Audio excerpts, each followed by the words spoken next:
Shalom Bapak Ibu sekalian. Pada kebaktian ibadah pagi hari ini di masa Prapaskah minggu ketiga akan dilayani oleh Ibu Pendeta Maria Puspitasari. Memasuki minggu ketiga Prapaskah ini, marilah kita beribadah kepada Tuhan dengan menghayati bahwa kita masuk ke rumah Tuhan dan mengarahkan diri kepada Kristus Raja Gereja. Marilah Bapak Ibu sekalian, dengan kita bangkit berdiri. Kita akan memulai ibadah dengan menyanyikan lagu NKB 18 bait pertama.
Kebaktian Minggu Prapaskah ketiga ini terselenggara karena pertolongan Tuhan, Pencipta semesta, dan yang senantiasa memelihara kita.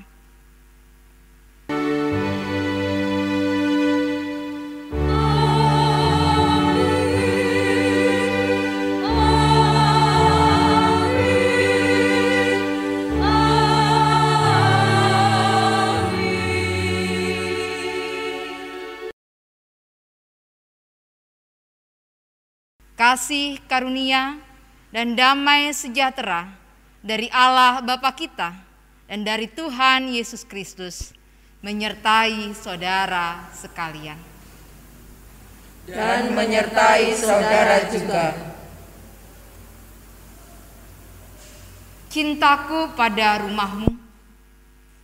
Tema ini akan kita hayati bersama pada hari ini melalui kisah penyucian bait Allah yang dilakukan Yesus. Penyediaan hewan-hewan korban dan penukaran uang untuk keperluan peribadatan umat telah bergeser untuk kepentingan sendiri. Ia marah karena bait Allah tidak lagi dipakai untuk menyatakan cinta manusia kepada Allah, namun hanya untuk kepentingan sendiri. Panggilan Allah kepada kita untuk menyatakan bakti kita kepadanya, kita ungkapkan dengan peribadatan yang kita selenggarakan. Menghayati panggilan Tuhan, kita datang baginya dan puji bagi kemuliaan namanya. Melalui pujian, dengar dia panggil nama saya.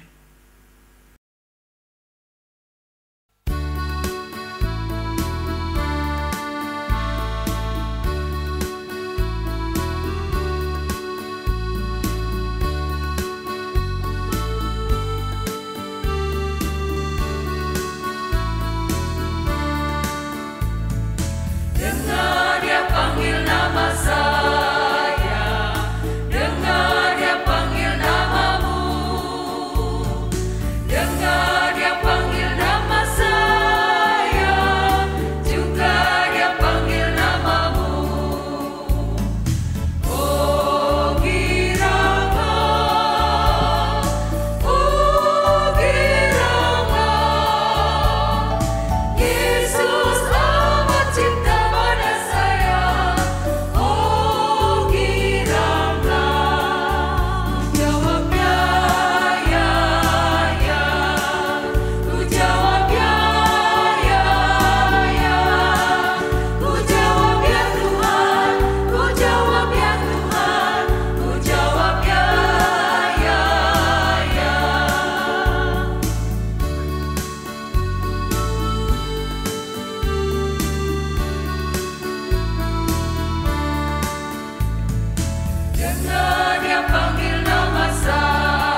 Mari kita bersatu hati di dalam doa pengakuan dosa. Ya Kristus, kami datang dengan pengakuan bahwa sering kali kami menjalani hidup dengan memusatkan kepada diri kami sendiri. Kami sering menutup mata atas cinta-Mu yang besar atas hidup kami. Kerap kali kami mengesampingkan keberadaan sesama kami dan mengejar hawa nafsu dan keserakahan kami.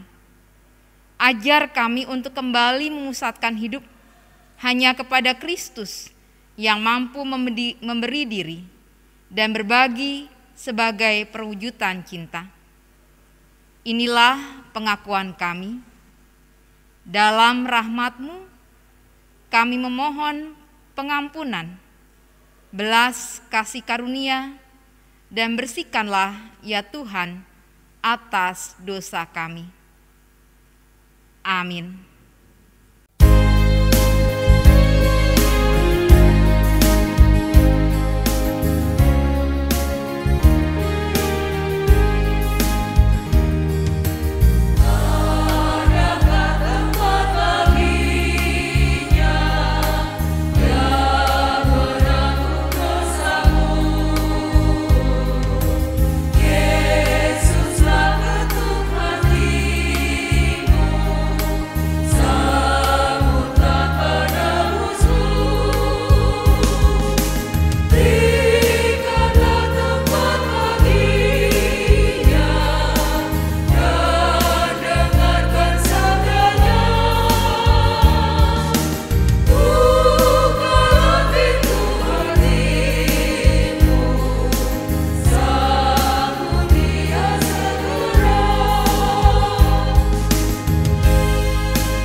Jemaat yang dikasihi Tuhan, kepada setiap orang yang telah menyesali dan mau bertobat dari segala dosanya, berita anugerah Tuhan berbunyi demikian.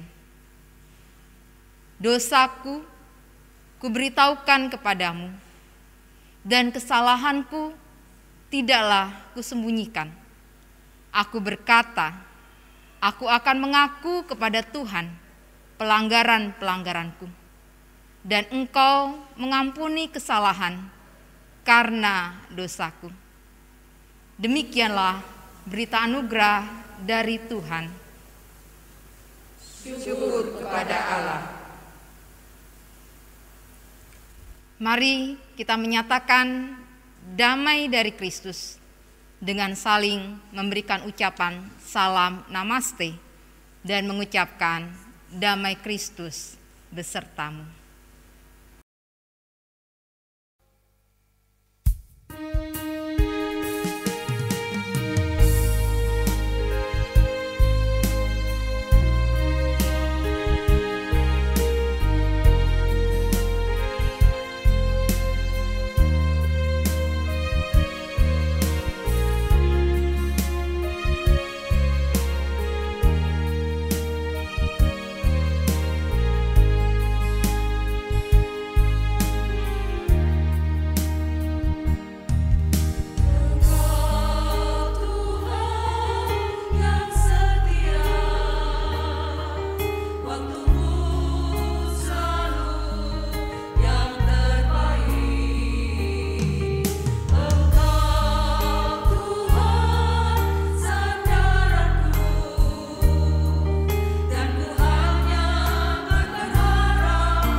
Jemaat yang dikasihi Tuhan, marilah kita akan merasakan penyertaan dan kasih setia Tuhan melalui firman yang akan kita baca, kita dengar, dan kita renungkan bersama. Dan sebelumnya, mari kita bersatu hati, memohon berkat Tuhan, agar Ia memberikan kita hikmat. Mari kita berdoa. Engkaulah sumber cinta dalam hidup kami. Bersamamu, kami merasakan kekuatan cinta yang kekal. Dan cintamu menolong kami menghayati kehidupan bersama dengan sesama kami. Rumahmu adalah tempat yang teduh, dan rumahmu bukan hanya terbentuk pada ruang yang terbatas. Rumahmu adalah kehidupan bagi kami. Dan pada kesempatan pagi hari ini, kiranya Engkau menolong kami memberikan hikmat dengan kuasa Roh Kudus-Mu, agar kami dimampukan untuk membaca, merenungkan, dan mendengarkan firman Tuhan, serta melakukannya dalam kehidupan sehari-hari. Bersabdalah bagi kami ya Tuhan, di dalam nama-Mu kami berdoa. Amin.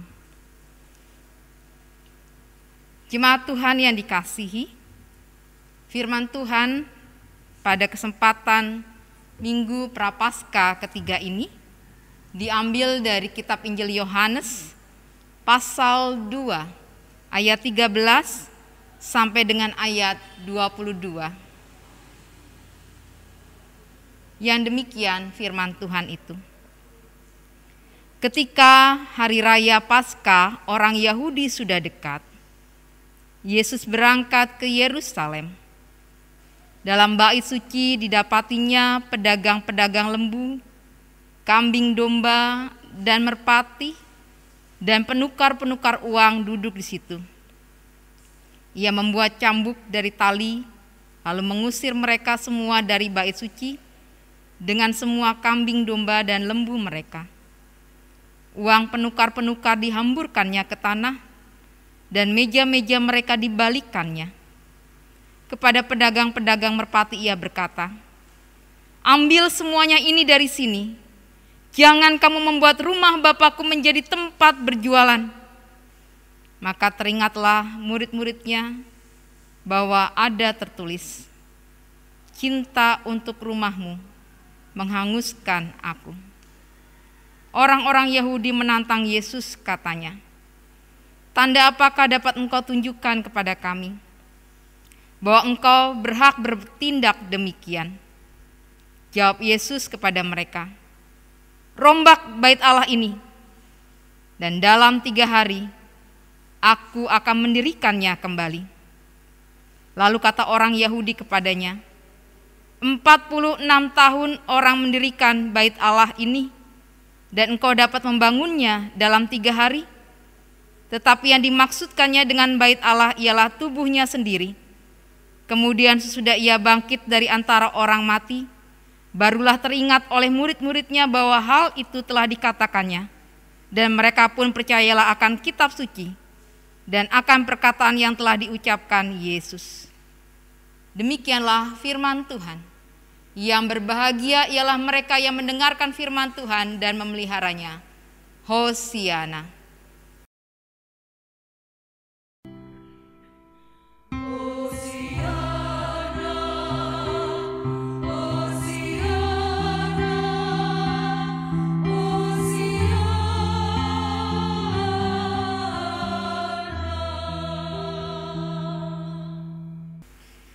Bapak, Ibu, saudara-saudari, dan anak-anakku yang dikasihi Tuhan, sudah hampir setahun kita berada dalam kondisi pandemi.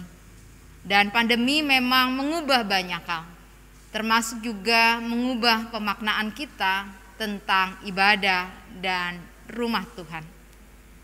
Bapak, Ibu yang dikasihi Tuhan Yesus, saya yakin kita semua atau sebagian dari kita mengenal benda yang saya pegang. Benda ini banyak dipakai oleh gereja-gereja tertentu untuk menghitung jumlah kehadiran jemaat. Dan semakin banyak yang bisa dihitung, semakin banyak angka yang ada dalam alat hitung ini, maka seringkali menjadi tanda identifikasi bahwa gereja benar-benar sudah melayani dengan baik. Peribadahan sungguh dinikmati dan dirindukan oleh jemaat.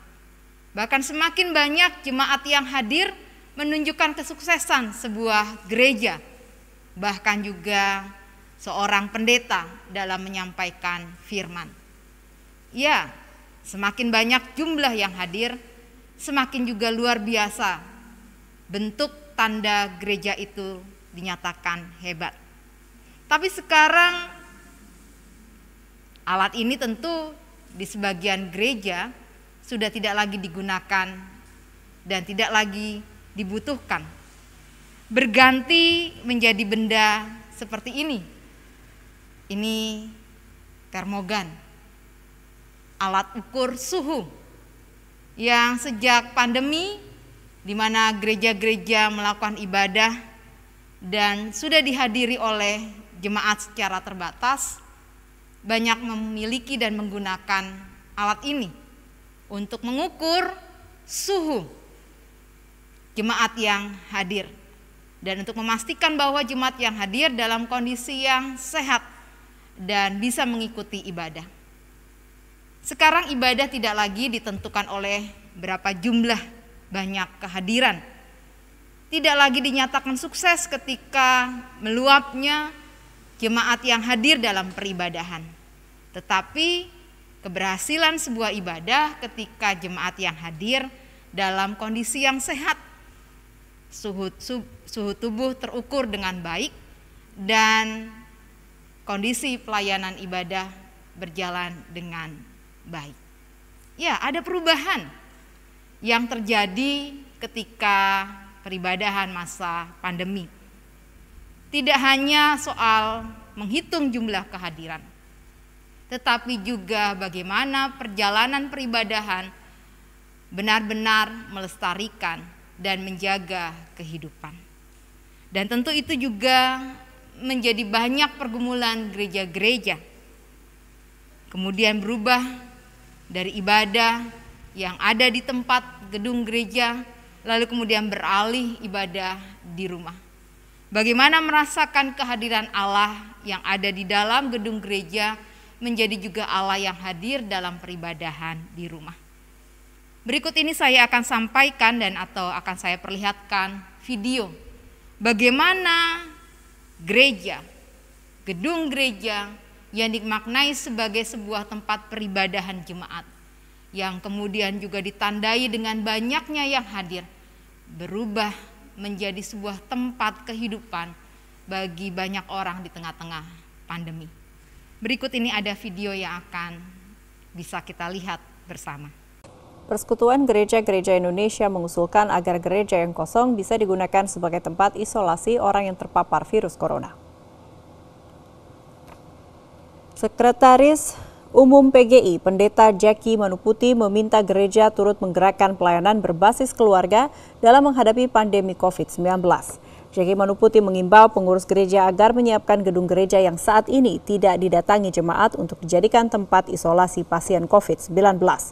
Kesiapan itu dilakukan bila mana hal tersebut layak dan dibutuhkan pemerintah, maka gereja harus siap dalam upaya penanggulangan COVID-19. Menurut Jaki, peran serta gereja-gereja menghadapi wabah sudah berlangsung sejak lama. Jaki Manuputi mengajak seluruh umat Nasrani menggalang solidaritas untuk membantu masyarakat yang terdampak pandemi COVID-19. Gereja-gereja bisa menyiapkan gedung-gedung gereja yang saat ini kosong dan tidak dipakai untuk dipakai sebagai tempat isolasi bagi mereka yang terpapar corona, bila mana hal itu layak dan dibutuhkan. Gereja-gereja bahkan harus siap dalam upaya penanggulangan dampak ikutan yang disebabkan oleh pandemi corona ini. Misalnya keterpurukan ekonomi dan naiknya angka pengangguran. Bapak Ibu Saudara-saudari sudah melihat video yang ditayangkan. Dalam video itu dikatakan bahwa atau diperlihatkan ketika masa pandemi, gedung gereja sebagai tempat peribadahan, perjumpaan antara umat dengan Allah, di mana pemeliharaan iman terjadi, penguatan iman terjadi, kekuatan rohani jemaat dipelihara, berubah fungsinya. Tidak hanya menjadi tempat bagi umat datang untuk merasakan firman Tuhan dan memasuki peribadahan. Tetapi dalam tayangan video tadi bisa kita lihat bahwa gedung gereja itu beralih tempat menjadi tempat mereka yang membutuhkan di masa-masa pandemi ini. Iya, kita melihat ada pergeseran pemaknaan rumah ibadah, bait Allah.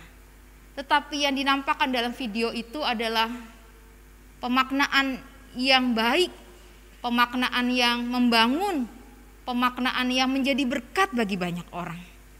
Lain cerita halnya ketika kita membaca kitab Injil Yohanes pasal 2 ayat 13 sampai dengan 22. Diceritakan ketika hari raya Paskah, orang Yahudi sudah dekat. Banyak sekali orang datang dari berbagai tempat dan berbagai daerah untuk bisa mengikuti ibadah di Yerusalem. Mereka datang untuk merayakan Paskah yang mereka nanti sebagai bukti Allah membebaskan mereka dan memerdekakan mereka. Mereka yang datang dari berbagai tempat berkumpul di Yerusalem untuk menikmati dan merayakan Paskah. Dan peribadahan itu harus disertai dengan persembahan yang baik kepada Allah sebagai wujud ucapan syukur mereka. Dan persembahan yang baik dalam tradisi Yahudi sudah diatur sedemikian rupa sampai hewan-hewan yang akan dipersembahkan adalah hewan-hewan yang terbaik dan tak bercacat. Dan oleh karena itulah ketika bait Allah dengan kepengurusan yang ada membuat sebuah pertolongan bagi para umat yang datang dengan menyiapkan binatang-binatang yang akan dipersembahkan sebagai binatang yang baik. Mereka menyiapkan sehingga jemaat atau umat yang datang ke bait Allah, ke Yerusalem, tidak harus bersusah-susah membawa binatang mereka, peliharaan mereka dari tempat mereka yang jauh. Cukup membeli di situ. Dan cukup juga untuk bisa menukarkan uang sebagai mata uang yang resmi untuk dipersembahkan kepada Allah. Kelihatannya hal ini baik-baik saja. Mereka yang berjualan, mereka yang berdagang, kelihatannya memang menolong umat yang datang dari jauh untuk bisa mengikuti perayaan Paskah dengan baik dan mempersembahkan dengan baik. Dan itu sudah berlangsung dengan lama, bahkan dilegalkan oleh para imam.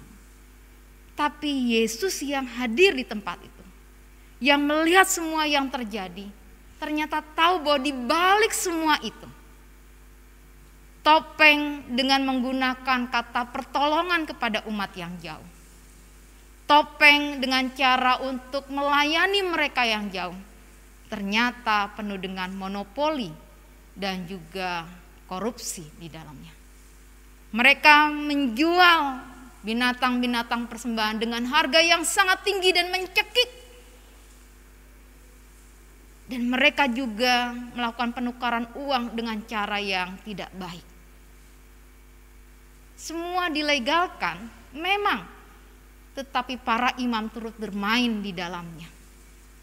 Rumah Tuhan yang seharusnya menjadi sarana pertolongan yang sejati, yang tulus, yang ikhlas dan penuh cinta berubah menjadi tempat mereka mempermainkan sesamanya dan mencari kepentingan sendiri. Disinilah Yesus kemudian menegur mereka. Bahkan wajah Yesus yang kita lihat lembut, yang kita kenal sangat lemah lembut, berubah menjadi Yesus yang marah. Yesus yang marah bukanlah Yesus yang menolak perdagangan terjadi di bait Allah, kalau itu untuk menolong. Tetapi Yesus yang marah adalah Yesus yang menolak dengan cara yang dilakukan para pedagang yang sudah bermain tangan dengan para imam untuk mencekik dan juga untuk menekan mereka, umat yang datang dari jauh untuk beribadah.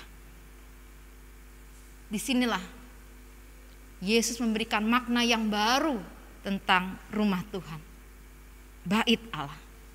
Ketika bait Allah dimaknai dengan hiron, bait Allah yang hanya dimaknai dengan bangunan, struktur, organisasi, diubah oleh Kristus menjadi nahor, yaitu tempat di mana Allah berada. Bait Allah adalah tempat di mana Allah berada, bukan sekedar gedung, bukan sekedar bangunan, bukan sekedar organisasi. Oleh karena itu, bait Allah yang sesungguhnya harusnya adalah bait Allah yang dipenuhi dengan cinta. Cinta dari para pelayannya yang benar-benar melakukan pelayanan dengan tulus ikhlas, tanpa mengambil keuntungan seperti para pedagang. Bisa jadi di gereja banyak terjadi seperti itu.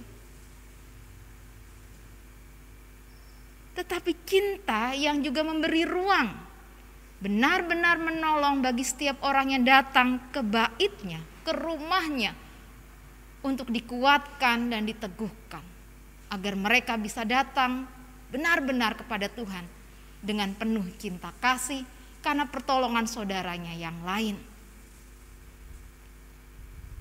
Dan kita pun memaknai itu di masa pandemi ini.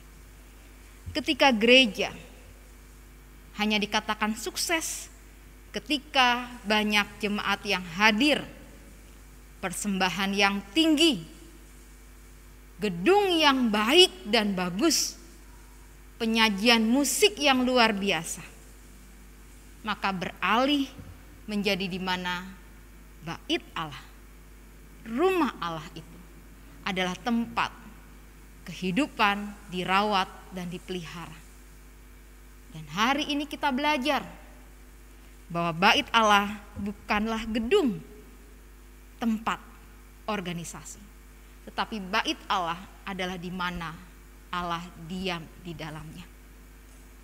Dan jikalau kita masih harus menjalani peribadahan di rumah saja, rumah dan keluarga, saudara-saudara, bapak, ibu, dan jemaat serta adik-adik adalah tempat di mana Allah itu hadir. Allah itu ada dan tinggal di dalamnya. Oleh karena itu biarlah bait Allah, bapak, ibu, dan saudara-saudara, rumah Allah, adik-adik, adalah tempat di mana kita belajar mencinta, bukan mengambil keuntungan dari sesama kita. Tuhan memberkati kita semua. Amin. Mari kita saat teduh. Aku di dalam doa, di dalam doa, tinggallah bersama aku di dalam doa.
Jemaat kami undang untuk bangkit berdiri.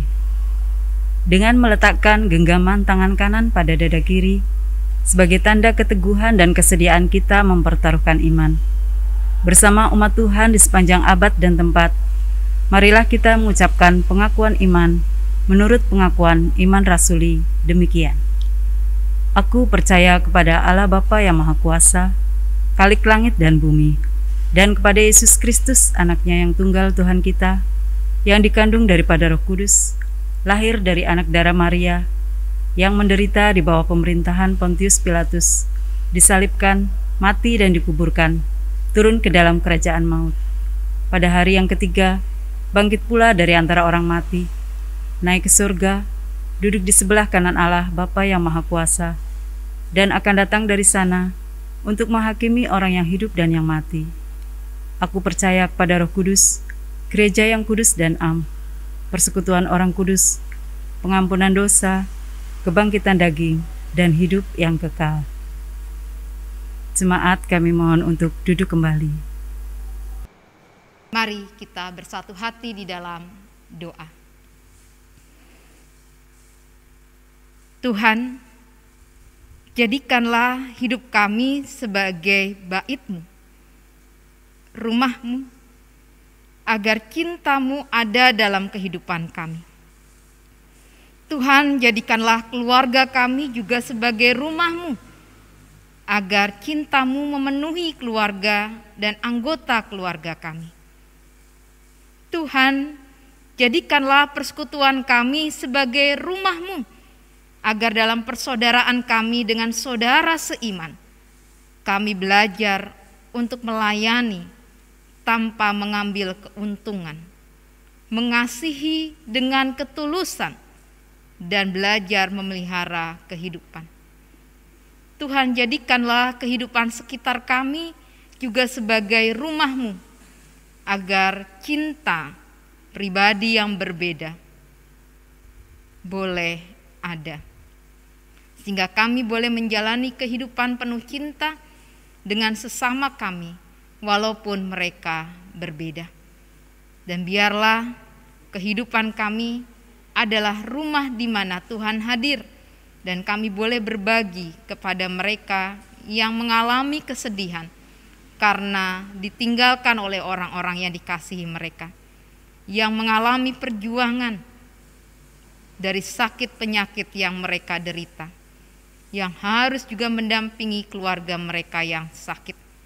Tuhan, biarlah kehidupan kami adalah rumah-Mu, karena dengan cinta yang ada dalam kehidupan kami juga berdoa untuk pemimpin bangsa kami, agar mereka juga boleh hidup dalam pelayanan kepada rakyat dengan penuh ketulusan, dan terus menjadikan hidup mereka sebagai sarana Allah memelihara bangsa ini.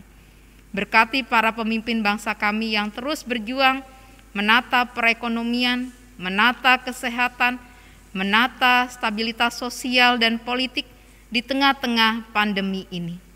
Dan biarlah gereja-gereja tidak hanya terkukung pada bangunan, struktur, dan organisasi, tetapi membangun kehidupan persekutuan di mana Tuhan ada, dan menolong agar gereja juga boleh menjadi tempat di mana cinta Tuhan itu ada. Berkati GKJ Purwokerto, Tuhan hadir di dalamnya, agar GKJ Purwokerto boleh menjadi rumah di mana kami boleh melayani dengan ketulusan tanpa mengambil kepentingan. Tuhan, tolong juga agar pelayanan-pelayanan di tengah masa pandemi ini justru mengokohkan jemaat-Mu agar tetap boleh berserah dan berpengharapan kepada Tuhan, dan terus hidup di dalam kasih karunia-Mu. Tuhan, tolong juga agar kehidupan keluarga-keluarga yang ada boleh menjadi sarana kasih karunia dari Tuhan. Di tengah perjuangan anak-anak kami untuk terus boleh menjalani pendidikan dengan cara online, biar terus diteguhkan, dimantapkan perjuangan mereka dalam pendidikan. Dan kami bersyukur bahwa tanggal 6 Maret kemarin Tuhan sudah menabiskan seorang pendeta bagi Gereja Kristen Jawa Purwokerto. Biarlah dengan penambahan pelayan Tuhan melalui karya Tuhan bagi GKJ Purwokerto, kami semakin boleh dipakai untuk menjalani kehidupan yang berpelayanan kepada banyak orang. Terima kasih Tuhan, inilah doa sembah kami yang kami haturkan di dalam nama-Mu yang penuh cinta. Amin. Marilah kita mengingat kasih-Nya melalui persembahan yang kita haturkan padanya. Dan sebagai nats persembahan diambilkan dari 1 Petrus 2 ayat 5. Dan biarlah kamu juga dipergunakan sebagai batu hidup untuk pembangunan suatu rumah rohani bagi suatu imamat kudus, untuk mempersembahkan persembahan rohani yang karena Yesus Kristus berkenan kepada Allah. Persembahan dilakukan dengan cara mengumpulkan di amplop yang diserahkan dalam ibadah selanjutnya di gereja, atau bisa dikumpulkan di majelis wilayah, atau bisa ditransfer melalui rekening atas nama Gereja Kristen Jawa Purwokerto, Bank Mandiri, dan Bank BRI. Untuk mengiringi persembahan, marilah kita memujikan KPJ 172 bait 1, Manungso nanem wiji.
Kami undang Bapak Ibu untuk bangkit berdiri. Kita akan berdoa persembahan. Segala ucap syukur hanya kepadamu, Bapa di surga, oleh karena kasih karunia dan berkat yang telah Yesus Kristus berikan kepada kami. Dan semuanya itu selalu kami nikmati dan kami syukuri pada saat ini. Kami tahu dan percaya semua berkat yang kami terima itu karena kemurahan-Mu dalam kehidupan kami ini. Bapa kami yang di surga, saat ini kami hendak memberikan persembahan. Kiranya persembahan ini kuduskanlah dan sucikanlah, supaya persembahan ini boleh menjadi berkat buat pelayanan-Mu. Dimanapun persembahan ini boleh menjadi berkat buat pelayanan-Mu. Tuhan Allah Bapa kami berdoa untuk saudara kami yang mengelola persembahan ini. Berilah kebijaksanaan dalam mengelola persembahan ini, sehingga persembahan ini bisa dipergunakan dengan baik. Kiranya Engkau selalu mengajarkan kepada kami untuk mempersembahkan tubuh kami yang hidup ini kepadamu, untuk melayani Engkau ya Tuhan. Kiranya Tuhan, doa persembahan ini kami haturkan di dalam nama Tuhan Yesus Kristus yang telah mengajarkan kepada kami doa Bapa kami. Bapa kami yang ada di sorga, dikuduskanlah nama-Mu, datanglah kerajaan-Mu, jadilah kehendak-Mu di bumi seperti di sorga. Berikanlah kami pada hari ini makanan kami yang secukupnya, Dan ampunilah kami akan kesalahan kami, seperti kami juga mengampuni orang yang bersalah kepada kami. Dan janganlah membawa kami ke dalam percobaan, tapi lepaskanlah kami daripada yang jahat. Karena Engkaulah yang punya kerajaan, kuasa dan kemuliaan sampai selama-lamanya. Amin.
Saudaraku, rayakanlah setiap perjumpaan dengan Kristus dalam kehidupan saudara.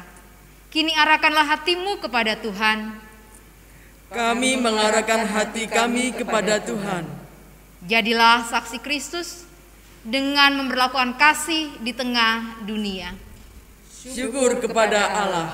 Terpujilah Tuhan, sumber kehidupan, kini dan selamanya. Terimalah berkat Tuhan, undur dan kembalilah ke tempat saudara masing-masing dengan tetap mengingat dan percaya bahwa Tuhan Yesus Kristus dalam Roh Kudus akan menguatkan dan memimpin saudara. Arahkanlah hatimu dan terimalah berkat-Nya. Tuhan memberkati engkau dan melindungi engkau. Tuhan menyinari engkau dengan wajah-Nya dan memberi engkau kasih karunia. Tuhan menghadapkan wajah-Nya kepadamu dan memberi engkau damai sejahtera. Amin.